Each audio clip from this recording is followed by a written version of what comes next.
চৰকাৰে যদি আৰু যদি বেলেগ 2-3টা ডিপাৰ্টমেণ্টতো যদি ফেঞ্চিঙৰ কাৰণে প্লেয়াৰবিলাকৰ কাৰণে সুবিধা দিয়ে ভাল হয় আমাৰ কোচৰ কাৰণে যদি পষ্ট ওলায় তেতিয়া মানে আমাৰ ফেঞ্চিংটো আৰু ডেভেলপ কৰিব পাৰে আৰু অল ইণ্ডিয়া বেচিকত মই নেশ্যনেল ৰেফাৰী হয়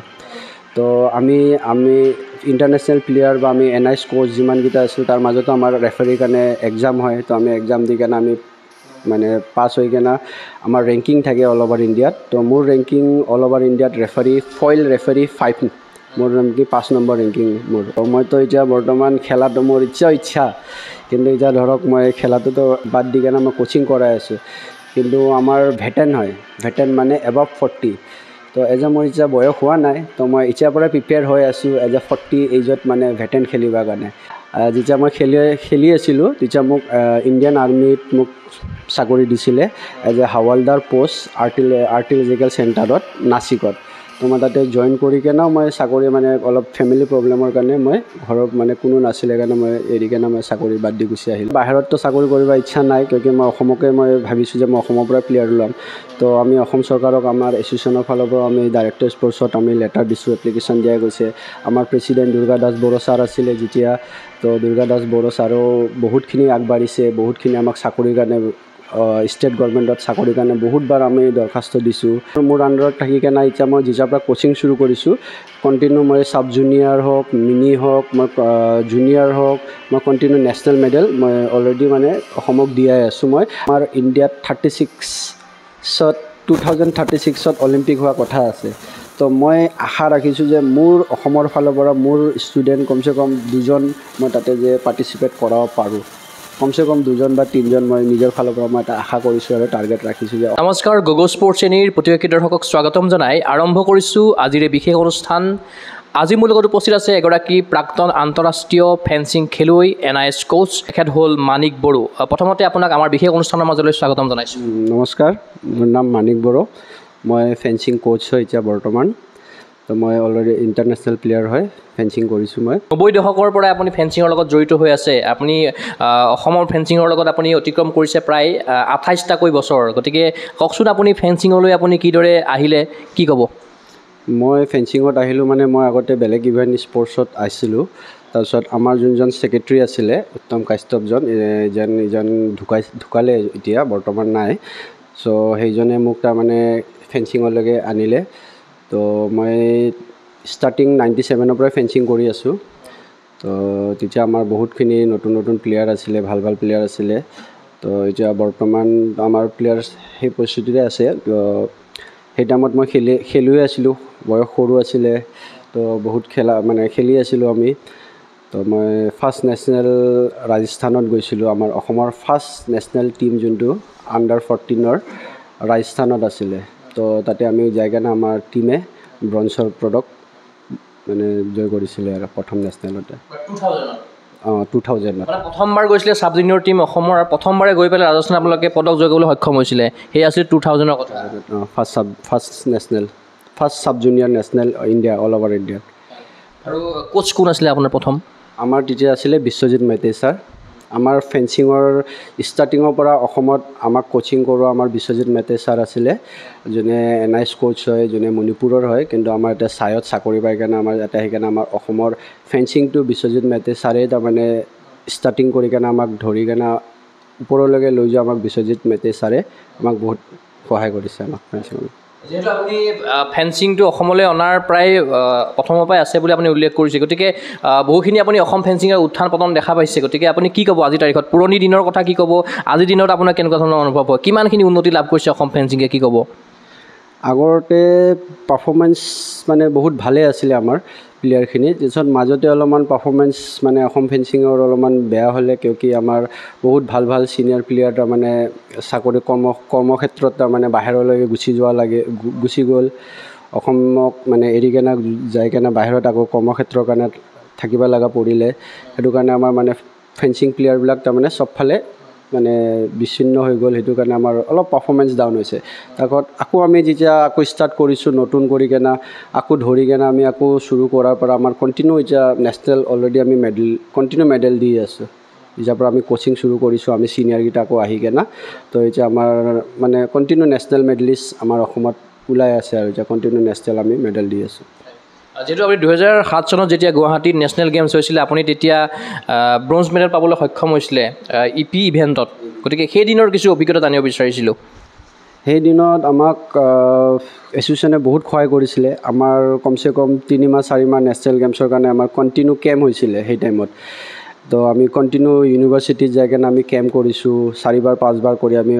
অসমৰ চবে ট্ৰায়েল দিছোঁ। ট্ৰায়েল দি কেনে আমি কণ্টিনিউ আমি চিলেকশ্যন হ'লোঁ। চিলেকশ্যন হৈ কেনে আমাৰ ফুল টীম খেলিছিলে। আমাৰ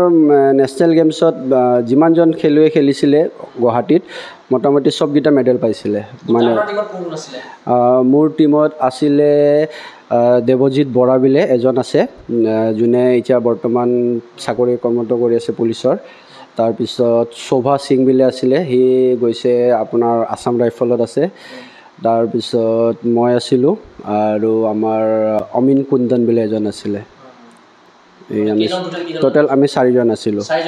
আমি 4জনে আমি ব্ৰঞ্জৰ মেডেল পাইছিলোঁ। নেশ্যনেল গেমছৰ মেডেল পোৱাৰ সুবাদত আপোনালোকে এটা পেঞ্চনো লাভ কৰে, এতিয়াও লাভ কৰি আছে। মই এটা ক্ৰীড়া পেঞ্চন পাই আছোঁ। অভিৰুচি দিনাখন আমাক এইটো ঘোষণা কৰিছিলে, তো তেতিয়াৰ পৰা মই পেঞ্চনটো পাই আছোঁ। এইটো আমাৰ যেতিয়াৰ পৰা আমাৰ হিমন্ত ছাৰ আহিছে তেতিয়াৰ পৰা মানে এইটো পেঞ্চনটো ঘোষণা কৰি আমি কণ্টিনিউ এইটো 20 মানৰ পৰা পাই আছোঁ। আগতে নাছিলে। এই হিমন্ত ছাৰ যেতিয়াৰ পৰা আমাৰ মানে অসমত BJP চৰকাৰ আহিছিলে তেতিয়াৰ পৰা তাৰমানে আমি পেঞ্চনটো ক্ৰীড়া পেঞ্চনটো আমি পাওঁ। নেশ্যনেল গেমছ আপুনি 2বাৰ খেলিছে, অসমক 2বাৰ প্ৰতিনিধিত্ব কৰিছে নেশ্যনেল গেমছক, এবাৰ কেৰালাত কৈছে বোধহয়। কেৰালাত কৰিছিলোঁ, কিন্তু কেৰালা টাইমত তাৰমানে ধৰক আমাৰ পাৰফৰ্মেঞ্চ অলপ বেয়া আছিলে মোৰ।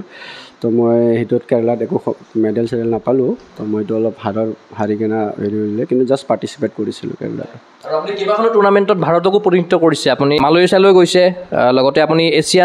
চাউথ এছিয়ান চেম্পিয়নশ্বিপতো আপুনি ব্ৰঞ্জৰ পদক লাভ কৰিবলৈ সক্ষম হৈছিলে, য'ত চেন্নাইত অনুষ্ঠিত হৈছিলে। তো মোৰ প্ৰথম ইণ্টাৰনেশ্যনেল এক্সপিৰিয়েঞ্চটো হ'ল মোৰ প্ৰথমটো মালয়েছিয়াতে গৈছিলোঁ মই, যোনটো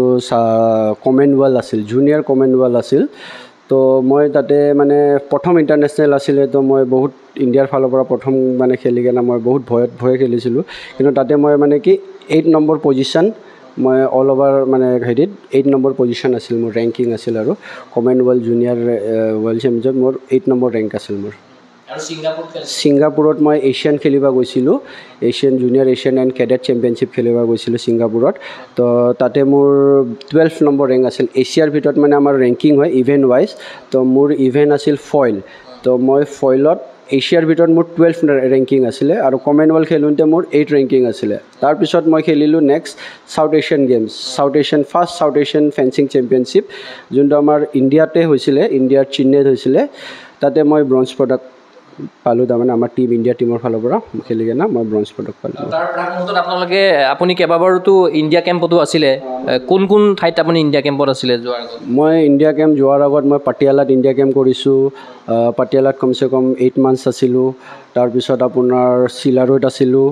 আৰু মই আছিলোঁ লাষ্ট মই ভূপালত কেম্প কৰিছোঁ, ৱৰ্ল্ড চেম্পিয়নশ্বিপ কেম্প, আৰু যোনটো আপোনাৰ চাউথ এছিয়ান কেম্পছ আছিল সেইটো মই লাষ্ট ভূপালত কৰিছোঁ, ভূপাল চাই চেণ্টাৰত। প্ৰথম আপোনাৰ কেৰিয়াৰৰ 2000ত আপুনি প্ৰথম মানে নেশ্যনেল খেলিছিলে, তাৰ পাছৰ পৰ্যায়ত আপুনি 2010 চনমানলৈকে খেলিলে।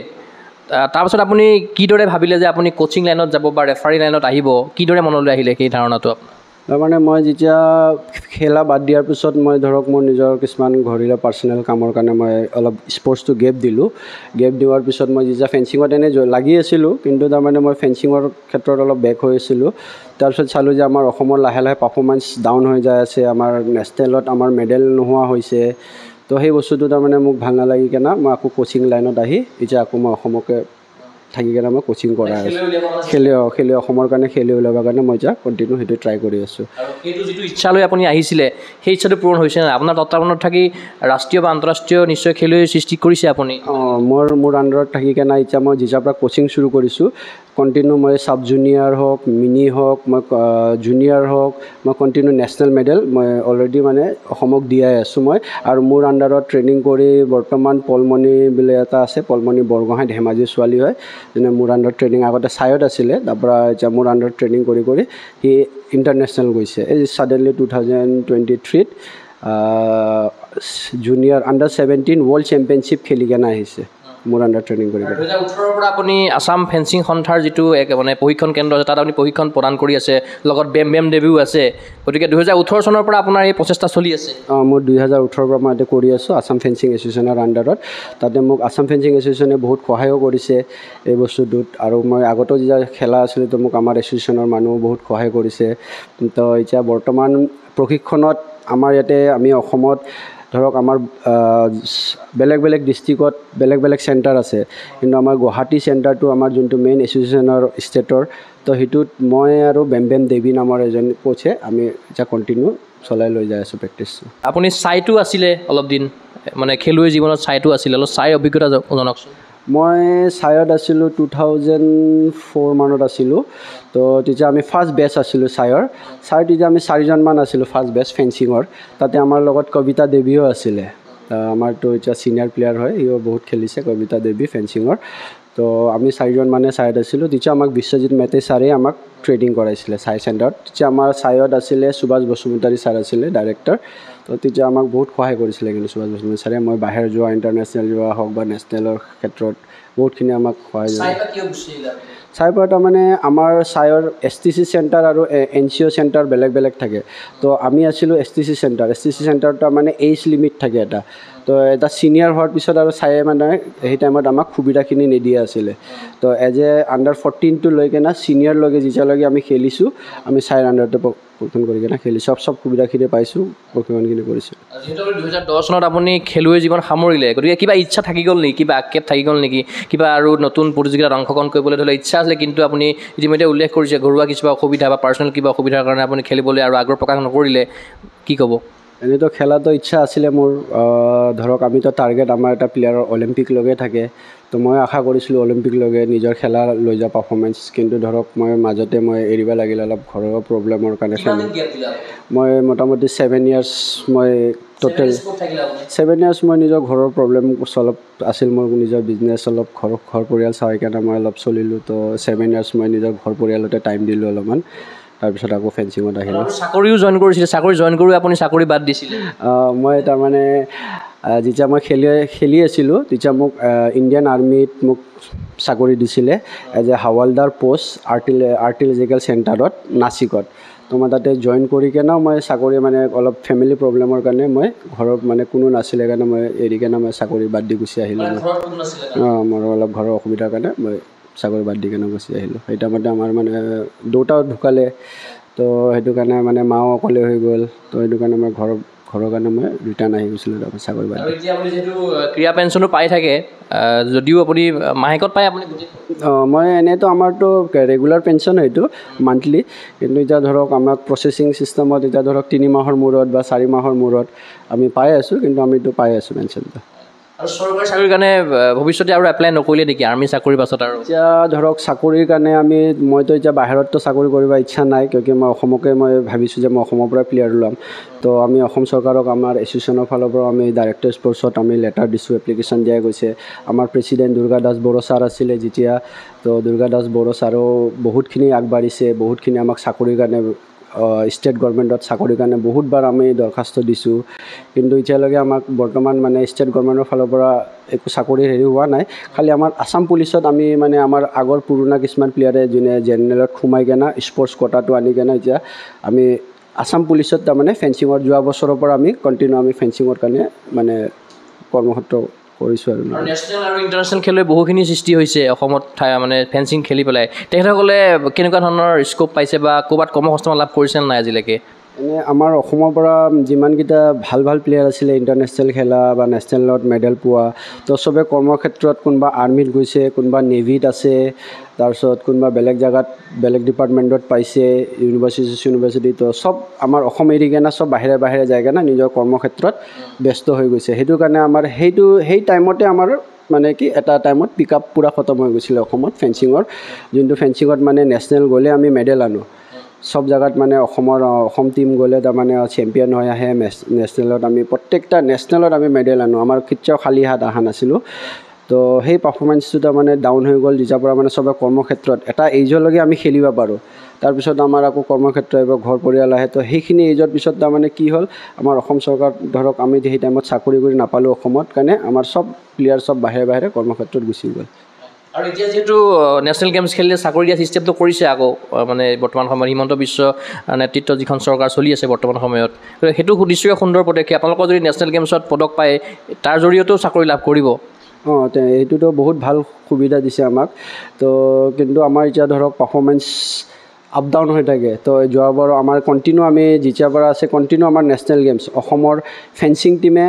যেইটা এতিয়ালৈকে নেশ্যনেল গেমছ হৈছে চবকেইটা নেশ্যনেল গেমছতে পাৰ্টিচিপেট কৰিছে আমাৰ প্লেয়াৰ। এটাও এনেকুৱা নেশ্যনেল গেমছ নাই যোনটোত আমাৰ ফেঞ্চিঙে জেগা। যোৱাবাৰো উত্তৰাখণ্ডত কৰিছে। উত্তৰাখণ্ডত আমাৰ অসমৰ পৰা ফইল গাৰ্লছ টিম গৈছিলে। তো উত্তৰাখণ্ডত আৰু ধৰক মই এতিয়া বৰ্তমান কোচ ফেঞ্চিঙৰ কোচ অসমত কৰাই আছোঁ, কিন্তু অল ইণ্ডিয়া বেচিকত মই নেশ্যনেল ৰেফাৰী হয়।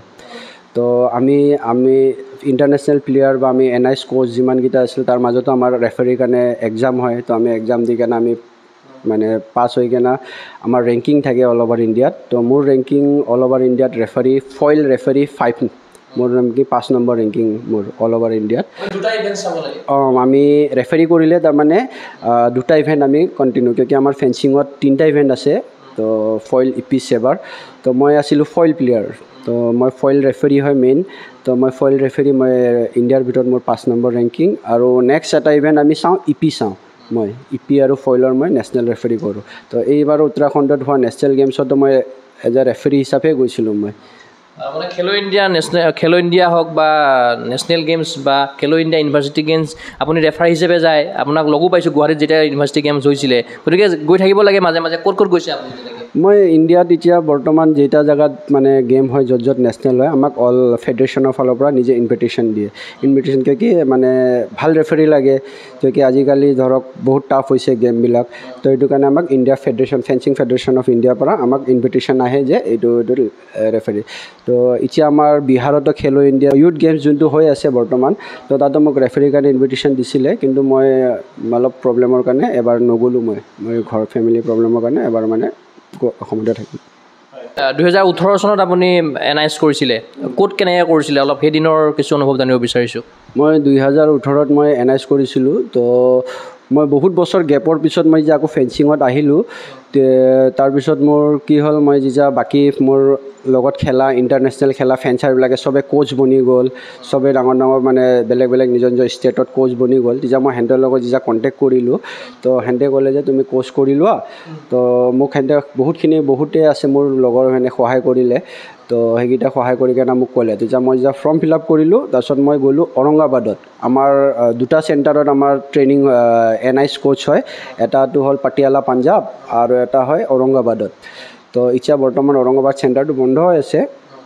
তো মই ঔৰংগাবাদত কৰিছিলোঁ। তো ঔৰংগাবাদত কৰি কেনে আমাৰ বেষ্ট ভাল মোৰ লগত যেতিয়া মই NIS কৰিব গৈছিলোঁ, মোৰ লগত 4-5জন ইণ্টাৰনেশ্যনেল প্লেয়াৰ আমাৰ ফেঞ্চিঙৰে আছিল, মণিপুৰৰ আছিল, মহাৰাষ্ট্ৰৰ প্লেয়াৰ আছিল। তো আমি ইণ্টাৰনেশ্যনেলকেইটা আমি এটা বেষ্ট আমি কণ্টিনিউ কৰিছিলোঁ। তো তাতে মোৰ A পাইছিলোঁ, A+ গ্ৰেড পাইছিলোঁ, 70 মাৰ্কছ পাই কেনে মই পাছ কৰিছিলোঁ। তাৰপাছতে আপুনি মানে ৰেফাৰী হিচাপে তাতে আমাৰ চাৰ্টিফিকেট NISৰ লগতে আমাৰ ৰেফাৰী কোচো আছিলে। তো সেই ৰেফাৰী কোচটো কৰোঁতে তাতে মই পাছ হৈ কেনে মই ৰেফাৰী যেতিয়া দুটা মই এতিয়া কোচিংটোতো মই অসমৰ কাৰণে কোচ কৰি আছোঁ, আৰু যেতিয়া নেশ্যনেল লেভেল আমাৰ কোচৰো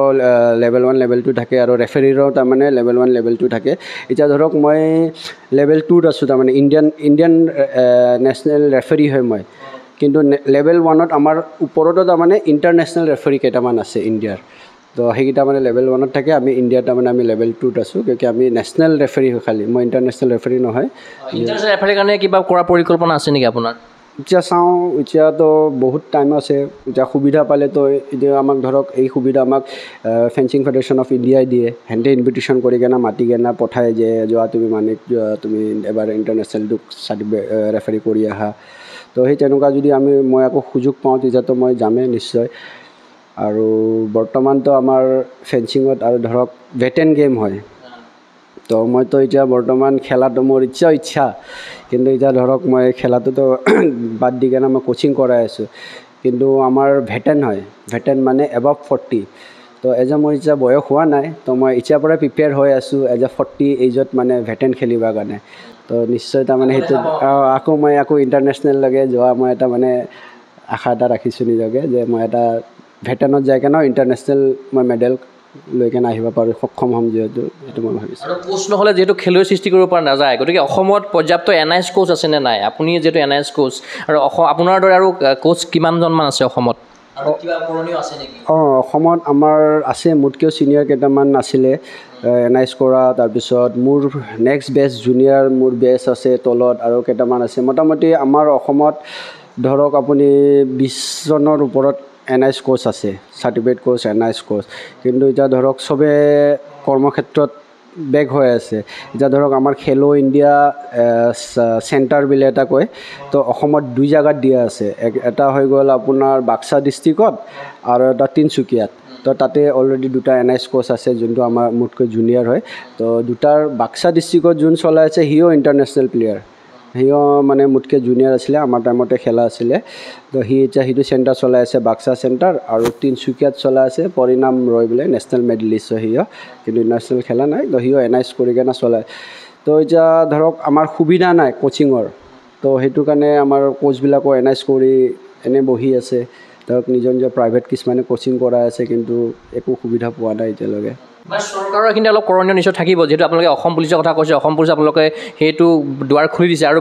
বাকীকেইটা ডিপাৰ্টমেণ্টৰো যদি চাকৰি খুলি দিয়ে, নিশ্চয়কৈ আপোনালোকৰ প্ৰশিক্ষকসকলৰো নিশ্চয়কৈ বা খেলুৱৈসকলৰো সুবিধা হ'ব।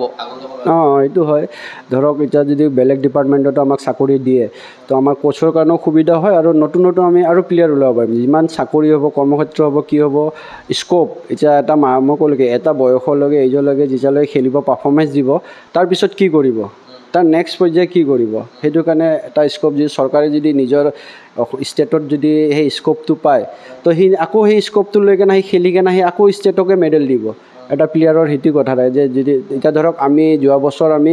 আছাম পুলিচত মানে কৰালোঁ, তো আমাৰ এতিয়া বৰ্তমান আগৰ পুৰণা প্লেয়াৰ বা নতুন যোনে ফেঞ্চিং খেলিছে চবেই ভৰ্তি হ'লে। তো এবাৰ অলৰেডি আমাৰ আছাম পুলিচৰ মানে ভাল টীম হৈছে। আৰু ধৰক অল ইণ্ডিয়া মানে যোনটো পুলিচ মিট থাকে, অল ইণ্ডিয়া পুলিচ মিটতো তাৰমানে আমাৰ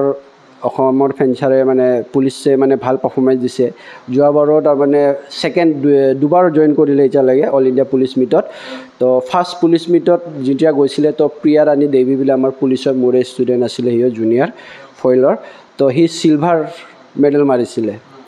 সি চিলভাৰ পাইছিলে, ফাইনেল খেলিছিলে, ফাইনেল মণিপুৰ পুলিচৰ লগত আছাম পুলিচ তাৰমানে ফাইনেলত হাৰি গৈছিলে। আৰু এবাৰো তাৰমানে মেডেল আহিছে, এবাৰো মেডেলৰ মোৰ ৰেকৰ্ডটো নাই মোৰ লগত, মইতো গম পোৱা নাই, কিন্তু এবাৰো পাৰ্টিচিপেট কৰিছে। তো আৰু যদি আমাক চৰকাৰে যদি বেলেগ 2-3টা ডিপাৰ্টমেণ্টতো যদি ফেঞ্চিঙৰ কাৰণে প্লেয়াৰবিলাকৰ কাৰণে সুবিধা দিয়ে, ভাল হয়। আমাৰ কোচৰ কাৰণে যদি প'ষ্ট ওলায়, তেতিয়া মানে আমাৰ ফেঞ্চিংটো আৰু ডেভেলপ কৰিব পাৰে। আৰু আমাৰ অসমত তাৰমানে এইখিনি আছে যে ফেঞ্চিংটো যদি ডেভেলপ কৰে, মানে প্ৰত্যেকটা নেশ্যনেলত হওক বা যি হওক, ইণ্টাৰনেশ্যনেল হওক, আমাৰ বহুতখিনি প্লেয়াৰ তাৰমানে ওলাব, তাৰমানে বহুতখিনি সুবিধা আছে ফেঞ্চিঙত। আৰু খেলো ইণ্ডিয়া ইউনিভাৰ্চিটি গেমছত অসমৰ বোধহয় 2গৰাকী খেলুৱৈ বেলেগ ইউনিভাৰ্চিটিৰ পৰা খেলিছিলে, বাহিৰৰ ইউনিভাৰ্চিটিৰ পৰা খেলিছিলে, গুৱাহাটী যেতিয়া অনুষ্ঠিত হৈছিলে। তো অসমৰ ইউনিভাৰ্চিটিত সেই ইনক্লুড হোৱা নাই নেকি? নাই, আমাৰ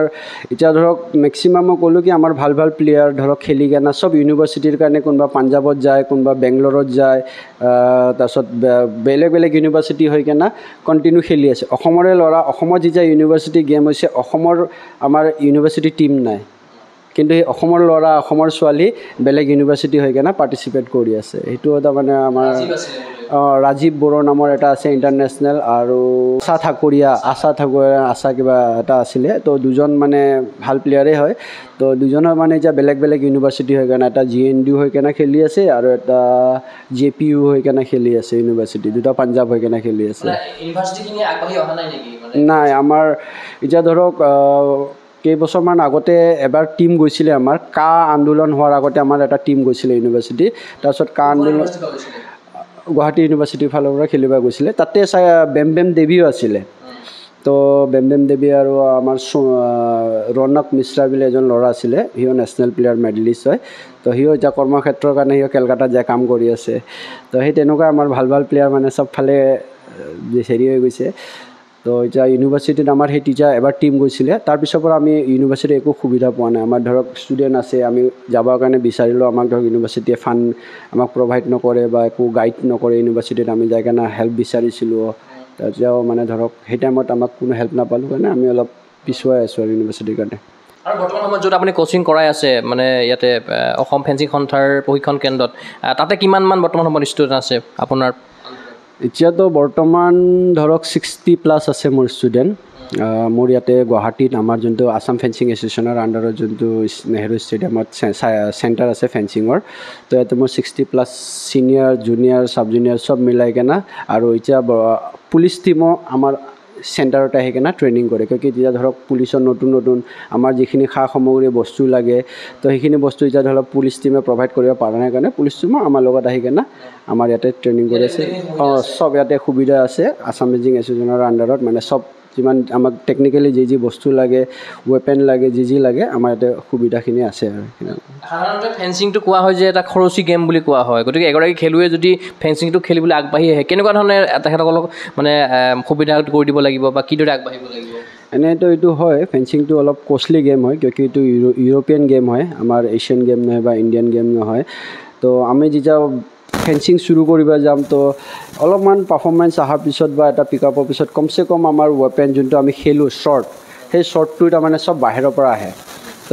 সেইটো আমাৰ কষ্টলি পৰি যায় আমি যোনটো জেকেট পিন্ধোঁ ইলেক্ট্ৰনিক জেকেট বা যোনটো আমি ড্ৰেছ পিন্ধোঁ মাস্ক পিন্ধোঁ চব বাহিৰৰ পৰা আহে মানে আমাৰ ইণ্ডিয়াত একো প্ৰডিউচ নকৰে কাৰণে এইটো অলপ কষ্টটো আমাৰ বেছি পৰি যায় তো এটলিষ্ট এটা ষ্টাৰ্টিং যদি কৰিব যায় এটা ফেঞ্চাৰ এটাই তো মানে মিনিমাম তাৰ ৱেপেন লৈ তাৰ ফুল্লি জোতা ড্ৰেছ চেট কিট চিট লৈ কেনে কমচে কম 20,000 to 25,000 আজিৰ ডেটত মানে লাগে আৰু কিয় আজিৰ ডেটত ধৰক বহুত কোম্পানী আহি গৈছে তো জাপান চাইনা চব ফালৰ পৰা মানে আজিকালি আহে তো সেইটো ক্ষেত্ৰত তাৰমানে কমচে কম 25 to 30 মানে যদি এটা বাজেট আৰু এটা ষ্টাৰ্টিং কৰিলে আৰু ফেঞ্চাৰ এটা এইখিনি বাজেট লাগে নহয় এতিয়া ষ্টাৰ্টিঙতো ধৰক আমাৰ ইয়াতে প্ৰেক্টিছ কৰাটোতো আমাৰ এছ'চিয়েশ্যনে প্ৰভাইড কৰে নেশ্যনেলতো এতিয়া ধৰক কেতিয়াবা গ'লে কোনোবা বেলেগ ডিষ্ট্ৰিক্টত আমাৰ যে অসমৰ যে বেলেগ যেইটা ডিষ্ট্ৰিক্ট আছে তো কিছুমান ডিষ্ট্ৰিক্টত ধৰক কিছুমান সুবিধা নাই ৱেপেন নাপায় এতিয়া ধৰক আমি এনেকুৱা হৈছে ইণ্ডিয়াটো আমাৰ এনেকুৱা হৈছে যে আমি পইচা দিলেও তাৰমানে বস্তু নাপায় কিয় কেতিয়াবা বস্তুবিলাক আহোঁতে বহুত লেট হৈ যায় তো সেইটো কাৰণে কি কিছুমান আমাৰ এছ'চিয়েশ্যনৰ যোনবিলাক বস্তু অলৰেডি আমাৰ আছে তো সেই কিছুমান ডিষ্ট্ৰিক্টত গ'লে আমি এইখিনি সহায় কৰা যায় বাকীতো মেক্সিমামটো পাৰ্চনেল যাৰ সুবিধা হয় সেই যোনে সুবিধা পায় সেই পাৰ্চনেলি কিনি কেনে কৰে এতিয়া ধৰক এটা প্লেয়াৰ নিজৰ পাৰ্চনেল নিজৰ কিট থাকিলে এইটো যিমান দিয়ক ভাল হয় আৰু এইটো যিহেতু অসম ফেঞ্চিং সন্থাই বহুখিনি কাম কৰি আছে বৰ্তমান সময়ত কোচখিনি সকলো কাৰণেও বা ছিনিয়ৰ খেলুৱৈৰ কাৰণেও বিভিন্ন সময়ত প্ৰশিক্ষণ আয়োজন কৰে আমি আহিছোঁ ইয়াতে যিহেতু সম্পাদক হিচাপে যিহেতু বিপুল শৰ্মা ডাঙৰীয়াও আছে গতিকে তেখেতসকলৰ নেতৃত্ব কেনেকুৱা পাইছে বা কিবা কৰণীয় আছে নেকি নাই এতিয়ালৈকে মই যেতিয়াৰ পৰা খেলি আছোঁ আছাম ফেঞ্চিং এছ'চিয়েশ্যনে মোক বহুতখিনি সহায় কৰিছে এতিয়া মই যেতিয়া খেলি থকা টাইমতো আমাৰ প্ৰেছিডেণ্ট আছিলে দুৰ্গা দাস বড়ো ছাৰ আছিলে আৰু উত্তম কাশ্যপ আছিলে তাৰপিছত উত্তম কাশ্যপ ঢোকোৱাৰ পিছত আমাৰ বিপুল শৰ্মা ছাৰ আহিলে তো বিপুল শৰ্মা ছাৰ অহাৰ পৰা মোক বহুত সুবিধা দিলে মোক বহুতখিনি আগবঢ়ালে তাৰপিছত মই যেতিয়া আকৌ কোচিং কৰি আহি কেনে মই যেতিয়া আকৌ অসমত যেতিয়া মই কোচিং কৰাম ক'লোঁ তো মানে বহুত মানে বিপুল শৰ্মা ছাৰে বহুত ভাল পাই কেনে মোক আকৌ মাতি কেনে আকৌ ষ্টাৰ্টিং কৰি মানে বহুতখিনি হেল্প কৰিছে যিমান পাৰে তাৰমানে এজ এ ছেক্ৰেটাৰী হিচাপে মানে এছ'চিয়েশ্যনক যিমানখিনি লৈ যাব লাগে বিপুল শৰ্মা ছাৰে মানে বহুতখিনি হেল্প কৰিছে আৰু এইটো আৰু জিলা পৰ্যায়ত কেনেকুৱা ধৰণৰ পৰিস্থিতি আছে বৰ্তমান এতিয়াতো জিলাবিলাকতো মানে ধৰক আমাৰ ঠিকে আছে কিয় আমাৰ বৰ্তমান জিলাই আমাৰ নেশ্যনেল লেভেলৰ প্লেয়াৰ আছে NIS কোচ আমি অলৰেডি আমি পঠাই দিছোঁ আৰু আমি প্ৰত্যেক বছৰে আমি এছ'চিয়েশ্যনে যেতিয়াৰ পৰা মই আহিছোঁ তেতিয়াৰ পৰা আজি 2 বছৰ হ'ল আমি অসম ফেঞ্চিং এছ'চিয়েশ্যনৰ ফালৰ পৰা আমি কি কৰোঁ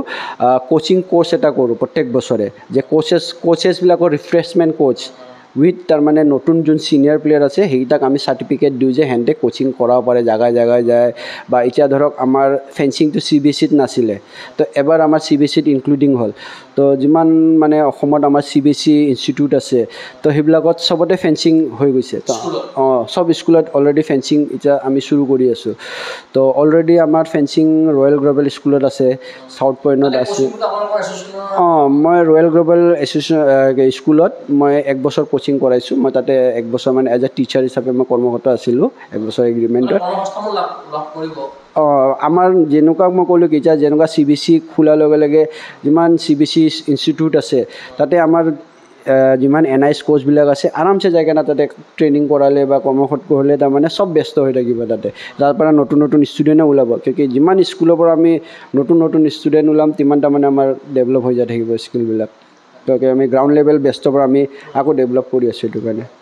শেষত মই জানিব বিচাৰিছোঁ যিহেতু আপুনি 28টাকৈ বৰ্ষ গৌৰৱগিলে অসম ফেন্সিং সন্থাৰ সৈতে বা অসম ফেন্সিঙৰ লগত যিহেতু এটা সময়ত আপুনি খেলুৱৈ আছিলে তাৰ পাছৰ পৰ্যায়ত আপুনি এগৰাকী NIS কোচ হিচাপে বৰ্তমান সময়ত প্ৰশিক্ষণ প্ৰদান কৰি আছে গতিকে আপুনি প্ৰশিক্ষক হিচাপে আপোনাৰ সপোন কি থাকিব আৰু নিজকে আপুনি কৈছেই বাৰু আপোনাৰ নিজৰ সপোনৰ কথাটো গতিকে প্ৰশিক্ষক হিচাপে আপোনাৰ সপোন কি থাকিব প্ৰশিক্ষক হিচাপে মানে মোৰ এতিয়া বৰ্তমানতো আমাৰ ইণ্ডিয়াত 2036ত অলিম্পিক হোৱা কথা আছে তো মই আশা ৰাখিছোঁ যে মোৰ অসমৰ ফালৰ পৰা মোৰ ষ্টুডেণ্ট কমচে কম 2জন মই তাতে যে পাৰ্টিচিপেট কৰাব পাৰোঁ কমচে কম 2জন বা 3জন মই নিজৰ ফালৰ পৰা মই এটা আশা কৰিছোঁ আৰু টাৰ্গেট ৰাখিছোঁ যে অসমৰ ফালৰ পৰা যোনটো মই 36 অলিম্পিক হ'ব মানে ইণ্ডিয়াত গুজৰাটত হ'ব তো অলৰেডি গুজৰাটে এইবিলাক ফেন্সিং এছ'চিয়েশ্যনে মানে এইবিলাক প্লেনিং কৰি ৰাখিছে তো আমাৰ অসমতো এতিয়া ধৰক কোনো প্লেনিং কৰা নাছিলে কিন্তু মই মানে মোৰ ফালৰ পৰা মই ছেক্ৰেটাৰী চাৰ্লতো কৈ কেনে অলপ কৰি 2জনমান ষ্টুডেণ্ট তাৰমানে এতিয়াৰ পৰাই আমি ধৰি কেনে মানে ধৰিছোঁ যে মই 36 যোনটো আমাৰ অলিম্পিক হ'ব ইণ্ডিয়াত তাতে কমচে কম অসমৰ ফালৰ পৰা মানে মই 2জন প্লেয়াৰ তাৰমানে মই পাৰ্টিচিপেট কৰাম বুলি মই ইণ্ডিয়াৰ টীম হৈ কেনে পাৰ্টিচিপেট কৰাম বুলি মই এটা টাৰ্গেট ৰাখিছোঁ তাতে মইতো এতিয়া ধৰক ইণ্ডিয়া কোচ এতিয়া এটা কোচৰতো সেইটোৱে থাকে আৰু অলৰেডি মই ইণ্ডিয়া টীম কোচ বনি কেনে গৈছোঁ এই ছাডেনলি মই জানুৱাৰীত MFF মালয়েছিয়া ইণ্টাৰনেশ্যনেল গেমত মই ইণ্ডিয়া টীমৰ ফালৰ পৰা মই কোচ বনি কেনে গৈছিলোঁ আমাৰ টীম গৈছিলে এইটো ধৰক মিনি under-10 under-12 under-14 আছিলে ইণ্টাৰনেশ্যনেল তো সেইটোত আমাৰ ইণ্ডিয়াৰ ফালৰ পৰা অল অভাৰ ইণ্ডিয়াৰ পৰা প্লেয়াৰ গৈছিলে তো মোক ফেডাৰেশ্যনৰ ফালৰ পৰা মোক কোচ হিচাপে মোক পঠাইছিলে মই গৈছোঁ আমাৰ অসমৰ তাতে 2জন পাৰ্টিচিপেট কৰিছিলে এজন ৰাঘৱ ডেকা আৰু এটা অভিনৱ ডেকা নামৰ 2জন জাষ্ট জানুৱাৰীত হৈ গৈছিলে এইটো under-10 এজনে under-10 খেলিছে এজনে under-12 খেলিছে তো 2জনে ইণ্টাৰনেশ্যনেল ভাল পাৰফৰ্মেঞ্চ দিছে কোৱাৰ্টাৰ ফাইনেল যায় কেনে দুটাও মানে হাৰিছে কিন্তু মানে ভাল পাৰফৰ্মেঞ্চ দিছে যিসকলে ফেন্সিং খেলিব বিচাৰে তেখেতসকলৰ উদ্দেশ্যে আপুনি কি বাৰ্তা প্ৰেৰণ কৰিব বিচাৰিব আহক এতিয়া ধৰক যোনে খেলিব বিচাৰিছে আমাৰ অসম ফেন্সিং এছ'চিয়েশ্যনত আহি কেনে নেহৰু ষ্টেডিয়ামত আহিলে ধৰক মোৰ লগত কণ্টেক্ট কৰক তো মই মোৰ লগত যোনে যোনে ধৰক প্ৰেক্টিছ কৰিব বা যোন আহিব নতুন খেলুৱৈ চবকে তাৰমানে ধৰক নেশ্যনেল লেভেললৈকে ইণ্টাৰনেশ্যনেল লেভেললৈকে লৈ যাওঁ মই নিজকে মানে যিখিনি পাৰোঁ মই এইখিনি মানে সিহঁতক সহায় কৰিম আৰু নিশ্চয় আপুনি ইমানখিনি সময় দিয়াৰ বাবে আপোনাক ধন্যবাদ জ্ঞাপন কৰিলোঁ লগতে আপোনাৰ যিখিনি সপোন আছে সেই সাফল্যমণ্ডিত সেয়া আমি আশা কৰিলোঁ ঠিক আছে থেংক ইউ নিশ্চয়কৈ এয়া আছিল প্ৰাক্তন আন্তঃৰাষ্ট্ৰীয় ফেন্সিং খেলুৱৈ লগতে NIS কোচ মানিক বড়ো আমি তেখেতৰ কেৰিয়াৰ বিষয়ে কিছু কথা জনালোঁ লগতে তেখেতৰ সপোনৰ কথা আপোনালোকৰ আগত অৱগত কৰিলোঁ আমি আশা কৰিম অসম ফেন্সিং সন্থাৰ সবল নেতৃত্বত এগৰাকী NIS কোচৰ তত্বাৱধানত থাকি অসমৰ ফেন্সাৰে আগন্তুক সময়ত দুপে আগবাঢ়ি যাওক যিহেতু 2036ত ভাৰতত অনুষ্ঠিত হ'বলৈ গৈ আছে অলিম্পিক আৰু অলিম্পিকত ভাৰতীয় দলত কমচে কম 2গৰাকী যদি ফেন্সাৰ অসমৰ পৰা থাকে সেয়ে তেখেতে সপোন ব্যক্ত কৰিছে আমি আশা কৰিম অসমৰ পৰা কমেও 2গৰাকী ফেন্সাৰ ভাৰতীয় দলত অন্তৰ্ভুক্ত হওক সেই আশাৰে মই চিন্ময় কুমাৰ বৰাই এই অনুষ্ঠান বা বিদ্যালয় চাই থাকিব গুগল স্পৰ্টছ এনি ধন্যবাদ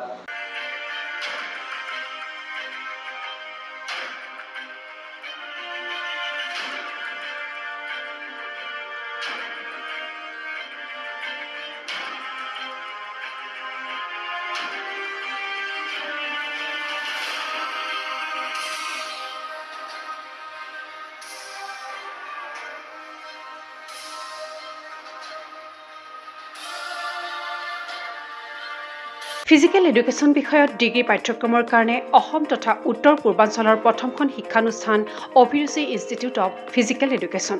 2 বছৰীয়া ফিজিকেল এডুকেশ্যনৰ BPEd পাঠ্যক্ৰম আৰু 4 বছৰীয়া BPES পাঠ্যক্ৰমৰ বাবে নামভৰ্তি চলি আছে বিতংকৈ জানিবৰ বাবে আজি যোগাযোগ কৰক যোগাযোগৰ নম্বৰসমূহ হৈছে 9435100098 7002233540 88765210098 website www.aipguwahati.in